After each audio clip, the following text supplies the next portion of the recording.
Okay, to close out these speculation videos for now, I'm going to be talking about what the Inquisition and Fen'Harel actually seem to be getting up to leading into Dragon Age 4, and in turn, where our investigations will be directed.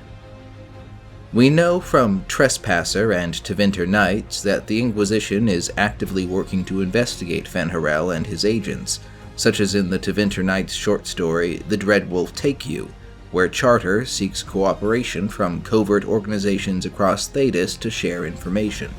We also see them trying to learn more about the ancient elves, as seen in another Tevinter Knights short story, Genitivi Dies in the End. Beyond that, we don't know a ton about the Inquisition's specific operations against Solas. We know they're active in Tevinter, we know that Varric is acting as an intermediary for the Inner Circle, and we know they're willing to hire Lords of Fortune for potentially sensitive jobs. We also know they're tracking down people trying to misuse Red Lyrium, per the comics, but I don't think that's particularly directed at Solas.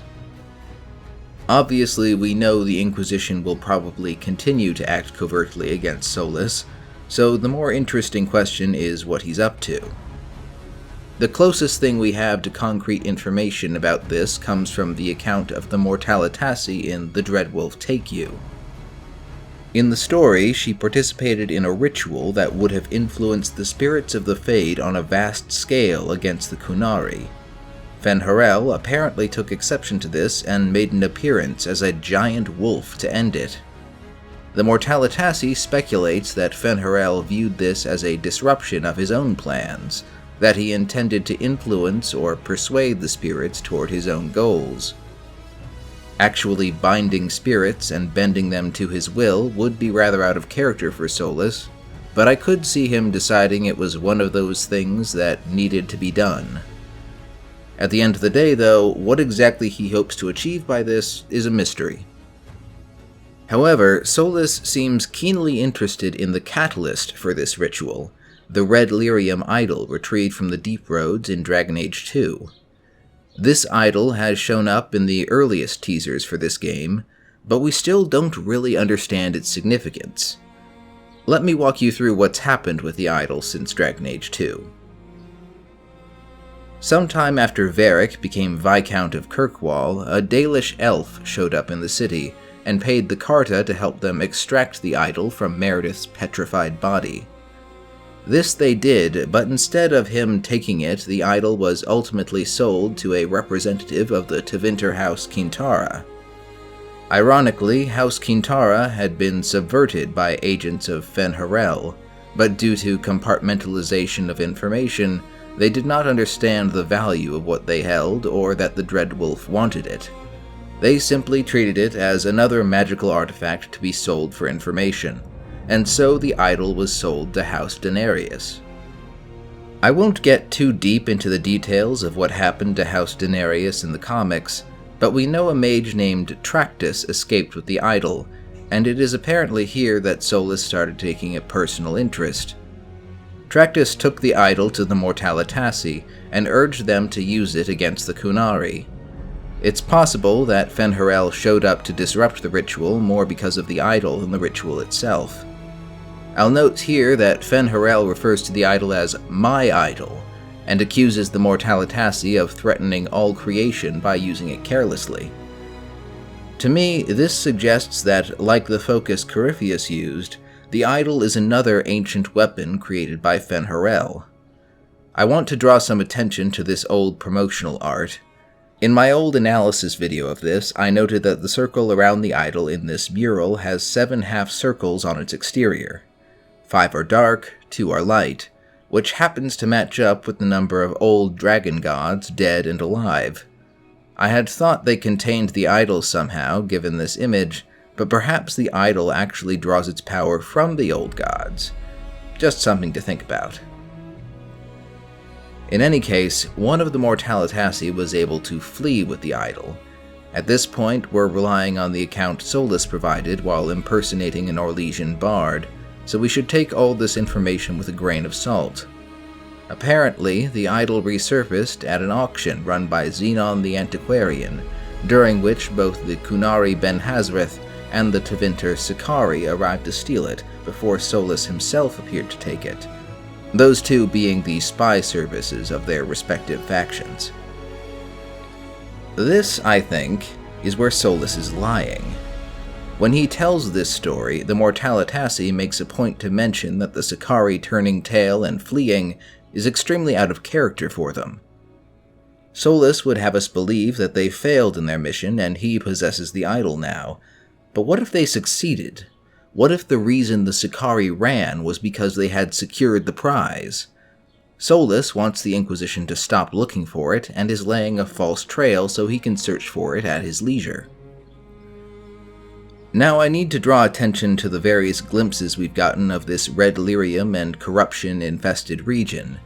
Many have speculated that the idol itself may be at the heart of this corruption, which would make sense. Perhaps the Tevinter attempted to experiment with the idol, and this is the result: a region overrun with red lyrium and blighted corruption, including red lyrium-infested darkspawn. To sum up, my bit of speculation for the Dreadwolf plotline of Dragon Age 4 is that the Inquisition will realize the Dreadwolf does not have the idol, and our character will get wrapped up in the race to find it. But let's take another tack about this. What about the ancient elves? We've gotten some concept art that hints at visiting some ancient elven sites and ancient elven weapons. In particular, we've seen this scene from a trailer where a figure looking to be wearing some sort of antlered helm is seen stalking through that red lyrium-infested region we've seen a few times, using a bow that shoots magical energy. We've also gotten this bit of concept art with an armored figure with a similar magical bow. I am assuming this figure is an elf, as the design seems consistent with ancient elven designs we've seen before, and there isn't any other group in Thedas I would expect to have such magical weaponry. This figure is also in a very magical location, filled with floating stones and ruins. I would guess this is a highly magical ancient elven ruin. That reminds me of an earlier piece of concept art from the behind-the-scenes trailer, featuring a mountainous landscape with floating stones and these floating platforms. This all screams ancient elves, and these platforms could be some predecessor to the Aravels the Dalish use. This seems to be an ancient elven site preserved through the ages with active defenders. We've seen something similar with the Temple of Mythal. It isn't clear who they are or who they serve. Maybe Andruil, the goddess of the hunt, with their preference for bows. The big question, though, is really if these elves will support Solas or not. These could be elves occupying a site that Solas wants to take advantage of, or maybe elves that he has recruited. Either way, they don't seem to be a fan of this red lyrium darkspawn area. I do have one last bit of speculation, but I want to make clear that this is mostly my theory, not particularly supported by any of the released material about Dragon Age 4. This is something I've been thinking about since I did my video about the Black Fox. The Black Fox, properly named Remy Vascal, was an Orlesian outlaw and folk hero during the Blessed Age. He's renowned to have had many adventures all across Thedas before disappearing into the Arlathan forest in search of the lost ancient elven capital. He also had a set of 10 magic rings that enhanced the wearer's wits and intelligence. According to rumor, all 10 rings together would tell the location of the Black Fox's stronghold. Several Orlesian nobles and Hawk had at least one of these rings in the past. So maybe the Black Fox did find some ancient elven secret. Maybe he found a path to whatever remains of Arlathan in this world. Maybe gathering his rings will be part of the plot, heisting them from wealthy merchants in Antiva to Tevinter magisters, and maybe a tomb or two.